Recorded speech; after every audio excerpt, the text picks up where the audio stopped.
What if the things we're holding on to are the very things silently weighing us down? Not just the clutter in our homes, but the emotional weight, guilt, obligation, and memories attached to objects we no longer need. As we grow older, our priorities shift. The space we create around us should reflect who we are now, not just who we were. In the next few minutes, we'll explore a gentle yet powerful way to declutter your home and your heart, keeping only what truly matters. It's not about getting rid of everything. It's about making room for peace, clarity, and the people and moments that bring us joy. Whether it's a drawer, a shelf, or a lifetime of collected things, you'll learn how to decide what to let go of and what to keep as part of your legacy. Because what remains shouldn't just be stuff. It should be you.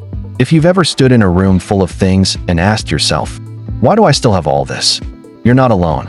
Many of us keep things out of habit, guilt, or the belief that we might need them someday. But that someday rarely comes. Meanwhile, the clutter grows quietly around us. Not just in our homes, but in our minds. It becomes harder to find what we need, to feel calm in our own space, or even to sit down and truly relax. Clutter doesn't just take up room on shelves. It drains our energy, our time, and sometimes our peace of mind. It reminds us of unfinished projects, unmade decisions, and parts of life we've outgrown but haven't yet released. And the weight of it adds up.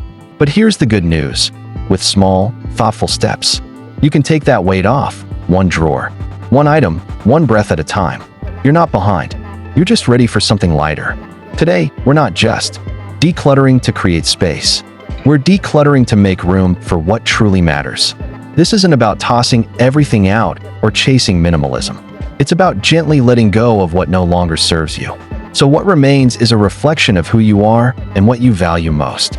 The things that bring you peace, purpose, and joy.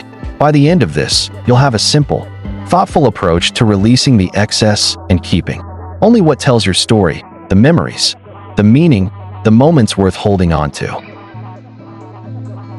Step 1. Start with the weight items. Let's begin with what I call the weight items, the things that feel heavy every time you see them. These aren't necessarily emotional keepsakes or deeply personal objects. In fact, most of them are things you probably haven't thought about in months or even years until they get in your way. Think of the drawer full of tangled chargers and outdated electronics. The pile of papers sitting in a corner, waiting to be filed someday. The kitchen cabinet with gadgets you haven't used since the last family gathering, and maybe not even then. These are the items that quietly drain your energy, not because they're difficult to part with, but because they hang around long after they've served their purpose. Start here with the easy no items. The things you can look at and immediately know, I don't need this. These decisions build momentum. You don't have to make emotional choices right away. This is about giving yourself small, clear wins, the kind that make you feel lighter almost instantly.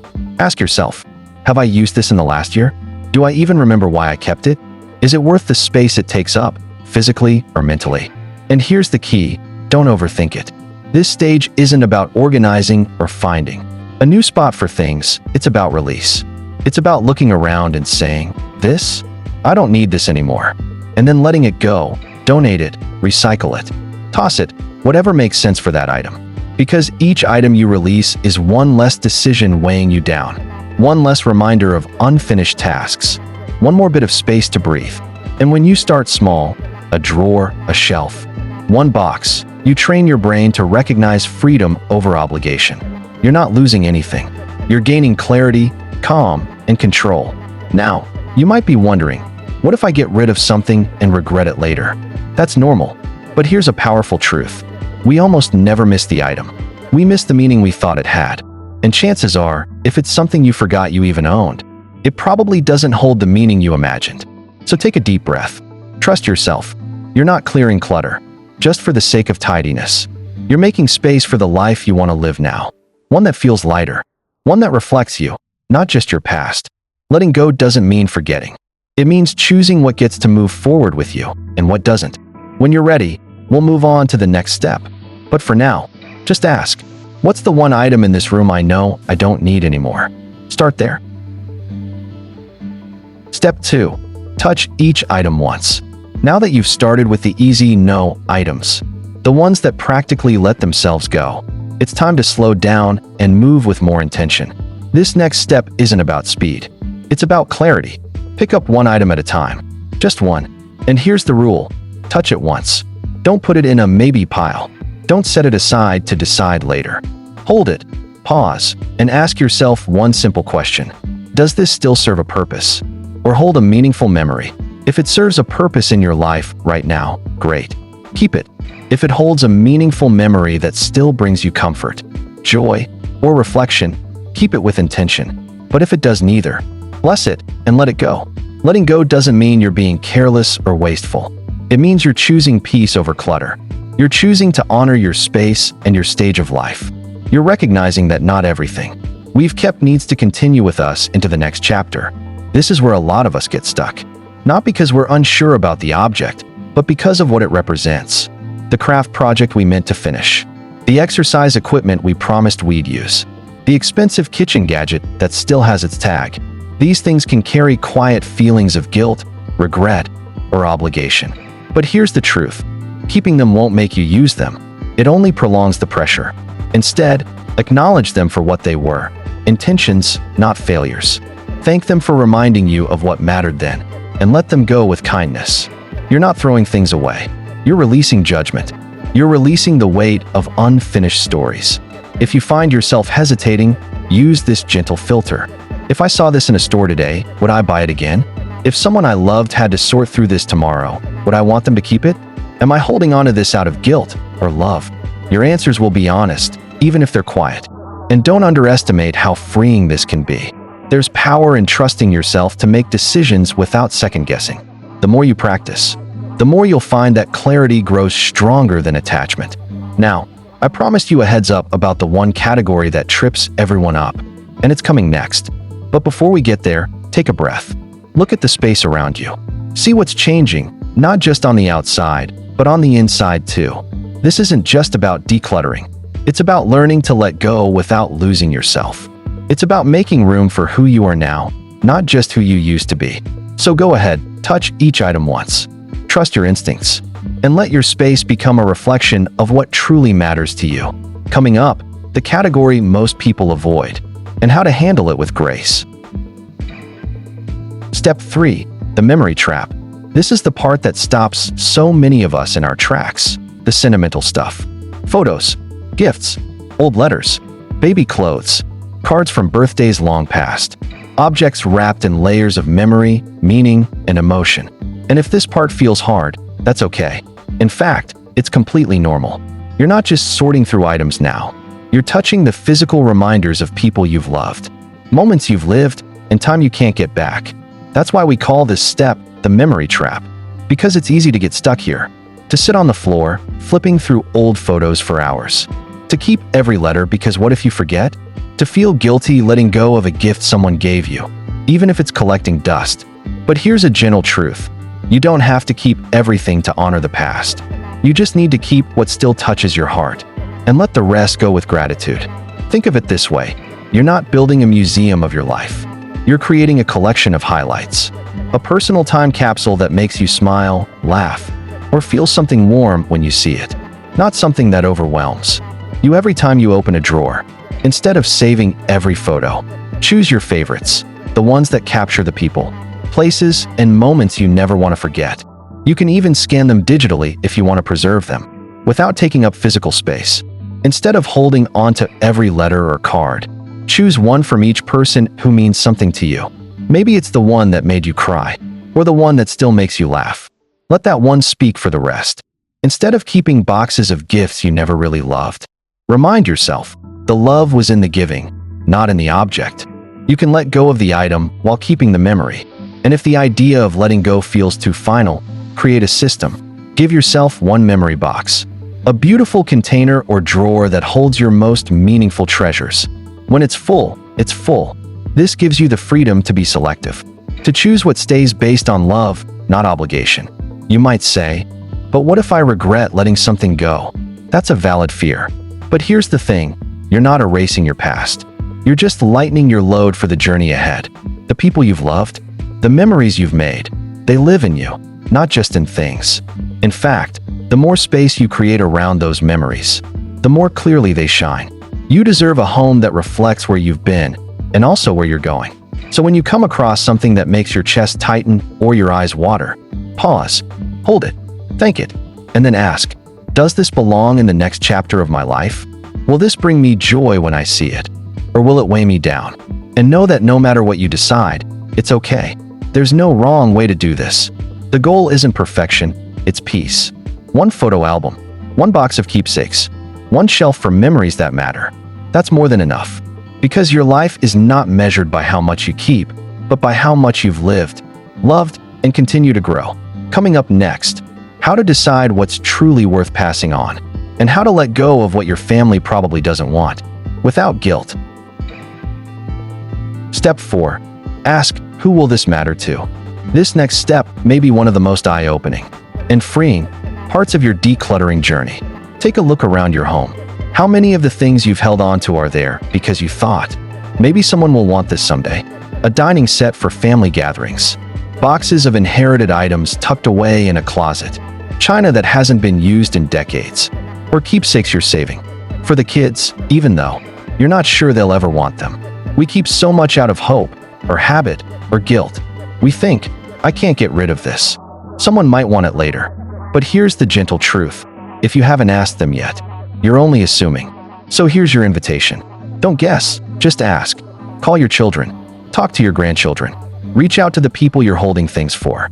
Ask them, do you want this someday? And then, listen without taking it personally. Because more often than not, they'll tell you what matters most to them. Your stories, your words, your time, not your stuff.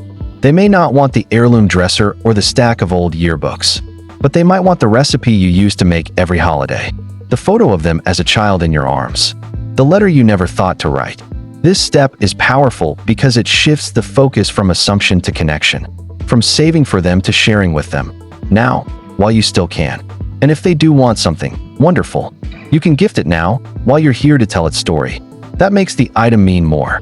It turns it from a thing into a memory, passed along with love.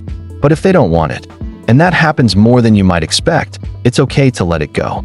You are not obligated to be the keeper of everyone's past. What you hold on to should be a reflection of your life, not a storage unit for someone else's. And letting go of items that no longer serve you or your family's future doesn't mean letting go of your legacy. In fact, it makes room for it to shine more clearly. Here are a few gentle questions to help guide you. Am I keeping this out of love or out of guilt? If I weren't here tomorrow, would this item add stress or joy for the next person? Does this object hold a story I haven't shared yet? If so, how can I pass that story on, with or without the item? This step is also a chance to think practically. Who will have to sort through these things if you don't? Wouldn't it be a gift to your loved ones to simplify now, with your input and your blessings, instead of leaving it for them to guess later?